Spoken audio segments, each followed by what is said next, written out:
How does one make it rain? How do I do? Like this. Do like that? Yeah. Like brush the... Yeah, just brush it off. Okay, okay. That's my favorite question that's ever been asked.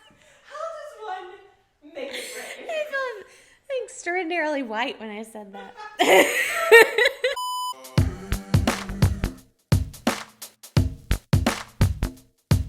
In today's episode of Course Talk, we're going to talk about what to do when you have too many ideas and not enough clarity, namely with your online course. So, if your problem isn't a shortage of ideas, but rather how to choose which idea to go with for your first online course, then this video is for you. Hi, I'm Courtney Foster-Donahue, host of The Courtney Show, and I help business owners to scale both their income and impact by creating and launching online courses. Today, I want to address a concern that I see pop up in my communities all the time, both in my paid groups for my courses as well as my free community. And that is, what do I do if I have too many ideas? How do I decide which idea to choose for my first course and which idea or ideas to leave behind? Now, if that problem doesn't sound like you, then you should check out one of my other videos, how to come up with an idea for an online course. We've linked that up in the caption below and right there on the screen. And of course, if you want to check out any of my other videos, we have a whole channel chock full of free content. So go check that out.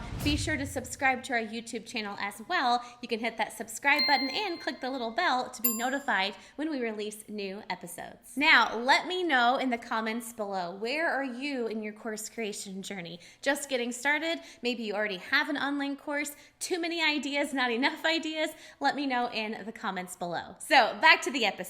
What do you do if you have too many ideas and not enough clarity? If this is you, I get it. I understand. I've been there. I know how overwhelming it can be to have so many ideas, but be paralyzed by indecision. Because maybe if you go with this idea, maybe that idea over here was the really profitable one and you're leaving money on the table. Or maybe if you go with that idea, you'll regret not starting with this idea and you'll be spinning in circles and you'll have a lot of trouble getting anything done with creating and launching either course idea. Or maybe you're like some of my students and you have a few different course ideas for different audiences, meaning that maybe some of your ideas are great for your current business, but some of your other course ideas would be better suited for a totally different business, a totally different audience of people. Wherever you are in all of that mess, I am here to help you. Now, of course, I can't tell you which idea to choose or not choose, but I can ask you a few questions and give you a few things to consider when you're trying to come up with that one winning course idea. And for this, I'm going to walk through the same questions and considerations that I've shared with my students inside my paid programs, the Course and Launchpad. Fancy. So, say you're wanting to create an online course for your audience, but you're not sure which idea to choose first. I encourage my students to consider the journey. Just a small town girl. The student journey. What journey are you wanting to take your students on? If you had it your way and you could tell them exactly what to do, what would you want them to do first, and then second, and then third, and so on? What does that journey look like? You're the one who's the expert. You're the one with the boots on the ground. You're the one who probably knows what's best for your audience. So if you had a say, and you do, what would that be? What would that look like? And with that in mind, when you look at all of your different course ideas, which feels like that starting point? Which feels like the logical first step? What's the information or system or strategy that they need to learn first before they can learn anything else from you, before they're ready to learn anything else from you? What's the foundation they need before they can get fancy and get into bigger systems and strategies? What's the primer to their paint? By choosing to provide a foundational course first, you are providing something that your audience needs, absolutely, but you're also priming them to receive your future offerings. And if you just make one course ever, that's okay too. In fact, that's great. But if you want to increase your ACV, that's your average customer value, and you know you want to offer other courses or programs or even a membership in the future, then starting off with a foundational course first sets you up for serious success. And of course, serious profitability too. Hey! And the good news is if you start off with the foundational course first, you may find that your other course ideas shouldn't be courses at all. They may be better suited for a membership or a higher ticket program. Or maybe those other ideas shouldn't be paid products at all. Maybe they're better for lead magnets or for bonuses, like an incentive to get someone to buy your course in the future. In the future. In the future. Packages will be sent to distant lands through beams of light. It's Howie Day. Do you know? Is that okay? That's as obscure as I thought it was. Okay, good. Amazing. Now, this might feel a bit abstract, so let me give you an example in my own business. My first course that I ever created was called SEO in a Weekend, which was a foundational course if there ever was one. So people would go through that course, and if they were successful, they would have an optimized website. Awesome. But then that led to, well, how do we get even more people to our optimized website? The answer to that, of course, is marketing. And one of my favorite marketing platforms is Facebook. So I created a Facebook course as my next course, and I helped business owners get more traffic to their website, but I also helped them start to grow their audience, their mailing list, right? So when you have a growing mailing list, then what? What do you do with them? That leads to my third course, my email marketing course. So that course helped them to nurture that list, but also grow even more with their audience. So if you've got this optimized website and this great effective marketing channel and your email list is growing, your business is growing, then what? When you grow, the next step is to start scaling. And one of the best ways to scale a business is by creating an online course. So my next course was the course, which is a complete program for creating and launching an online course. Shameless self-promotion. What are my hands doing? Now, some people can breeze past all of the other courses and go straight to the course. Maybe they don't need those other steps, and if that's the case, awesome. But if they do, they are there. I've laid everything out according to the customer journey that I thought made the most sense for my students. Now, of course, I have an entire suite of online courses, but that doesn't mean that's what you have to do. You could just create one online course and be done with it.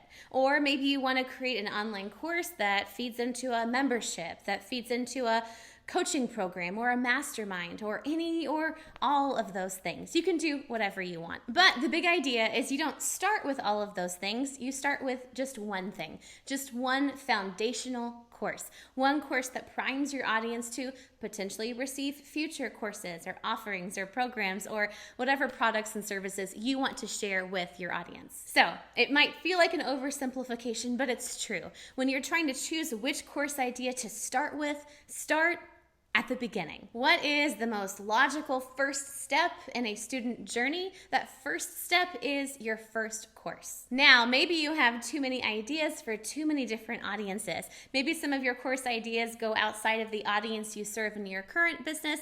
Maybe you're wanting to create a new business or pivot in a totally different direction. I see people do this all the time, and I think that's great. But I want to rein in that enthusiasm just a little bit and ask one important question.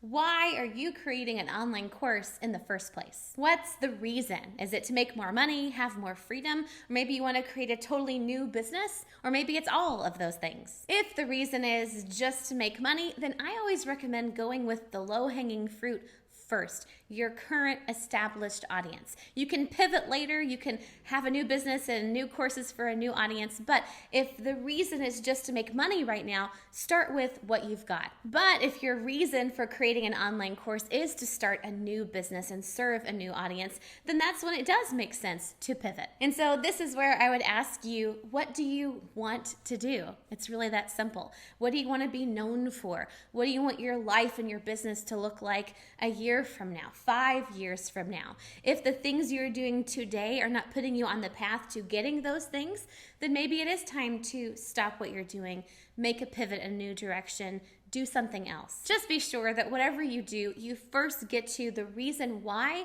you're doing it in the first place, why you're creating an online course. Otherwise, pivoting in a new direction could be a distraction to getting anything done at all. Now, let me know in the comments below, what were your biggest takeaways from today's episode? Did anything I say give you more clarity around your course ideas? Let me know. And remember that your comments are great feedback to give me ideas for future videos. And if you're now geared up and ready to go and start creating your online course, then I want to give you the next step. And that's to check out one of my other videos, the micro, mini, or mega course. I want you to figure out which of those three you have, what that means, why that matters, and you can check that out in the caption below or right here. And of course, if you're really serious about creating an online course, then be sure to check out my free class, the 6-Step System to a Profitable Online Course. Head over to freecourseclass.com, save your seat, and go check that out today. That's all for now. Thanks for watching Course Talk, and I'll see you next time on The Courtney Show.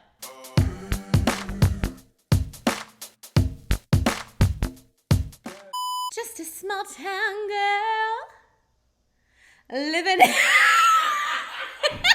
made love to that camera. Now, let me know in the comments below. Where are you? That's really intense. That's really... Let me Whoa! Let me know! I'm gonna move for no. Now. No, not now. So if you are better suited. Nope, not better suited. You already said that. What's over there? Is that it? Okay, good. But I raise and sound to try. I tried to put it right here in my notes as much as I could.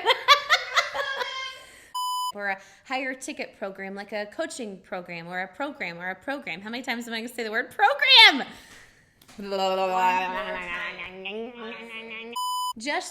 Just be sure to make you stop making stuff.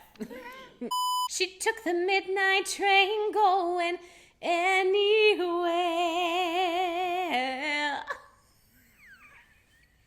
What am I?